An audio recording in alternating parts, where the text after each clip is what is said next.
Assalamualaikum warahmatullahi wabarakatuh. Jumpa lagi di program Bitok Banjarmasin Pos Bicara Apa Saja. Bersama saya Hairi Rahim. Bitok hari ini membahas terkait dengan kejadian bangunan atau rumah miring atau bahkan ambruk yang beberapa hari atau beberapa bulan ini sering terjadi di Kalimantan Selatan. Seperti yang terjadi di Tatah Belayung, Pemurus Dalam pada 11 Maret 2024 lalu. Terus baru-baru saja pagi tadi terjadi di Malkotemon, Banjarmasin. Nah, masih di bulan yang sama juga terjadi di Sungai Andai juga di Banjarmasin Utara. Lalu berbagai spekulasi mengenai penyebab kejadian itu mencuat. Benarkah karena kekeliruan konstruksi bangunan yang tidak sesuai standarisasi atau ada pula faktor tanah? Lantas bagaimana pula dengan bangunan yang mengusung kearifan lokal dengan menggunakan kayu galam atau kayu ulin sebagai pondasinya? Kuat mana dengan pondasi beton? Di sini sudah hadir narasumber kita yang berkompeten untuk membahas masalah ini. Dia adalah Insinyur Muhammad Hujaimi, MAP, selaku Ketua Gapensi Kalsel.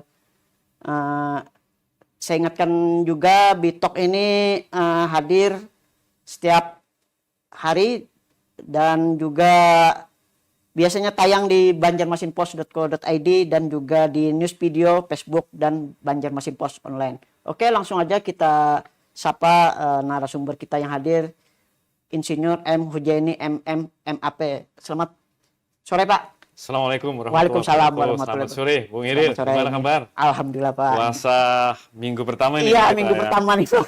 Ya, terus. Ini sebagai Ketua Gatensi Kalsel nih, Pak ya. Ya. Boleh dijelaskan dulu nih, Pak, apa ini, Pak, Gatensi Kalsel nih, Pak? Jadi Gatensi ini salah satu organisasi profesi. Kami ada 22 orang asesor ya. Ya. Asesor itu sebagai tim penguji bagi konsultan, kontraktor, atau siapa saja yang memerlukan sertifikasi dari Badan Nasional Sertifikasi dan Profesi, BNSP. Ya.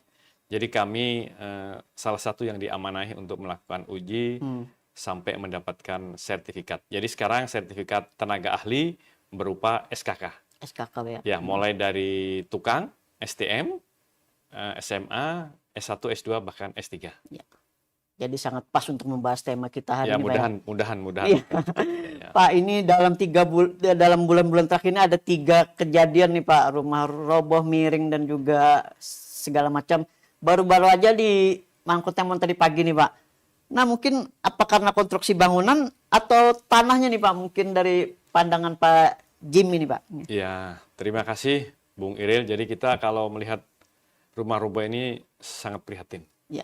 Sebagai warga di Banjar, kami sangat bersedih melihat banyak sekali rumah-rumah roboh, rumah miring, tanpa ada solusi ya. Ya. Karena itu harapan kami ke depan ada semacam data. Kita harus punya data dalam 1 tahun rumah tersebut yang roboh berapa. Ya. Dengan data kita bisa mempelajari apa sebab.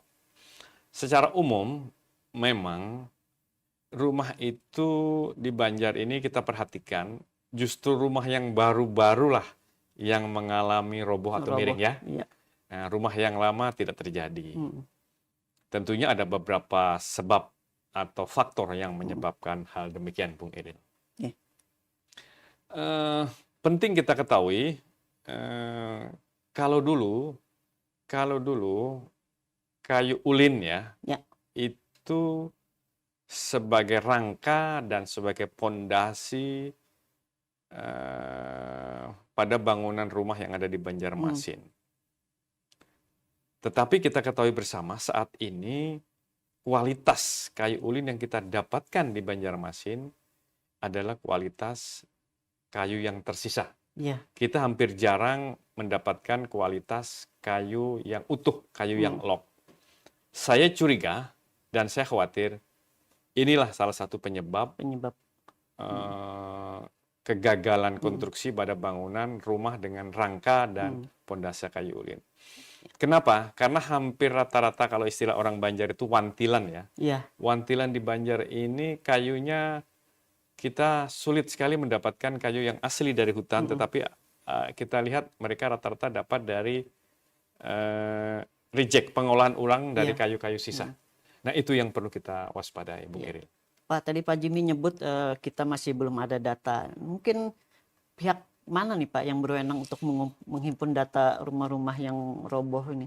Jadi di Banjarmasin kan kita mempunyai Badan Penanggulangan Bencana Daerah ya. Iya.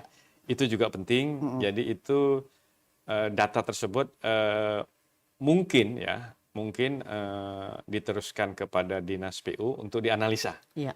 Dianalisa, habis itu dari berdasarkan analisa bekerjasama dengan yang terkait, kita bisa memastikan atau mendeteksi kira-kira apa sih penyebabnya. Berikutnya juga pada posisi-posisi mana yang mengkhawatirkan rumah tersebut menjadi roboh. Itu sangat penting sekali. Karena kita khawatir di samping kerugian material juga kerugian manusia ya. Iya. Kita tiba-tiba tidak tahu ada orang di dalam. Yang terakhir tadi pagi di Malkontemon juga saya lihat demikian. Jadi ini menurut saya ini hal yang penting yang harus segera kita sikapi. Ke depan kita bisa mengantisipasi atau mencegah hal demikian terjadi. Pak, idealnya konstruksi bangunan itu disesuaikan dengan tanah atau lokasinya Pak? Terus lokasi seperti apa Pak yang aman Pak sesuai dengan standarisasinya tuh Pak? Jadi gini, untuk Banjarmasin hampir keseluruhan hamparan tanahnya adalah tanah rawa ya. Tanah rawa berair. Seperti hari ini tadi dalam perjalanan dari rumah ke sini ketika hujan 2 hari terlihat ya, jalan raya juga terendam. Itu menunjukkan salah satu indikasi memang. Terus saya lihat sungai juga tinggi bahwa kita memang adalah tanah rawa. Pada tanah rawa tersebut Tuhan telah menciptakan satu bahan bangunan yang bisa tahan lama sebagai salah satu bahan bangunan yaitu galam. Ya.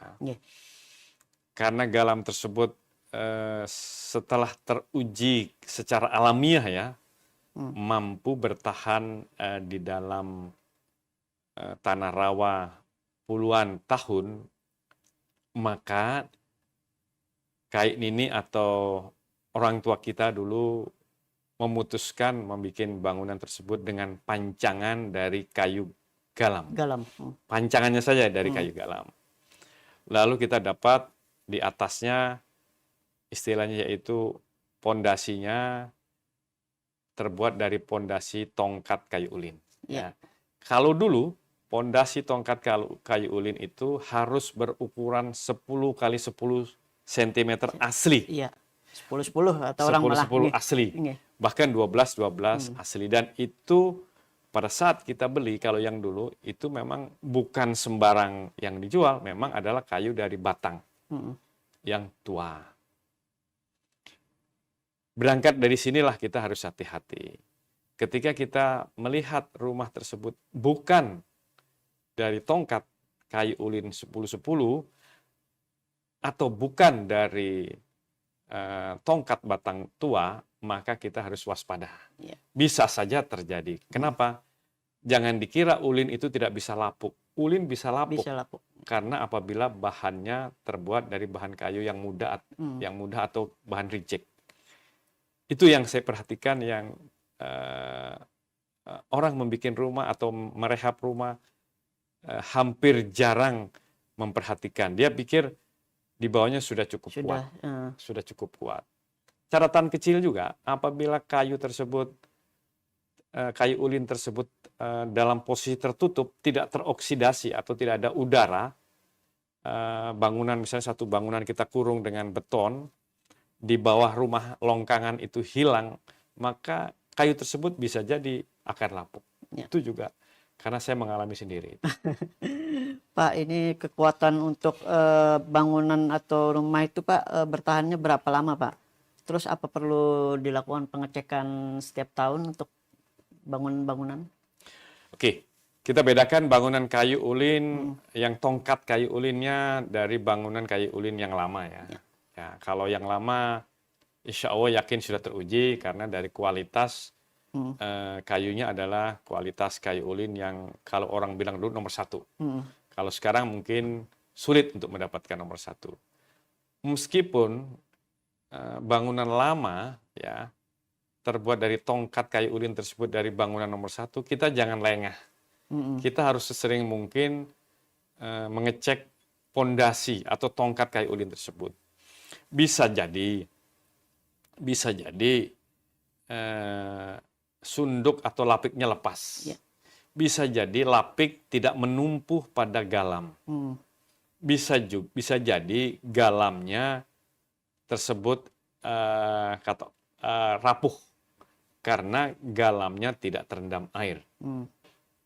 Bisa jadi suainya yang ada di pengikat tongkat ulin tersebut juga lepas.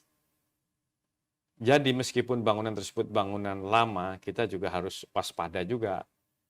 Kalau saya menyarankan, hampir setiap tahun harus dilakukan pengecekan. Pengecekan, Pak ya. Pengecekan. Jadi pengecekan itu mulai dari galamnya kita cek, lapik dan sunduk kita cek. Kalau ada yang patah segera diganti. Terus tongkatnya, sunduknya, habis itu kata orang itu suainya. Suainya itu harus dicek. Tanpa dilakukan pengecekan itu, kita tidak berikan jaminan rumah tersebut akan bisa bagus. Terlebih rumah baru. Nah, kalau rumah baru, kita misalnya dapat rumah baru, kita harus tanya dulu informasi dari mana sih ulinnya tersebut dibeli. Kalau masih tongkat ulin ya, dari mana tongkat ulinnya dibeli. Habis itu kita harus sebenarnya memastikan kualitas ulin tua sama muda itu cukup mudah. Kita pukul-pukul saja.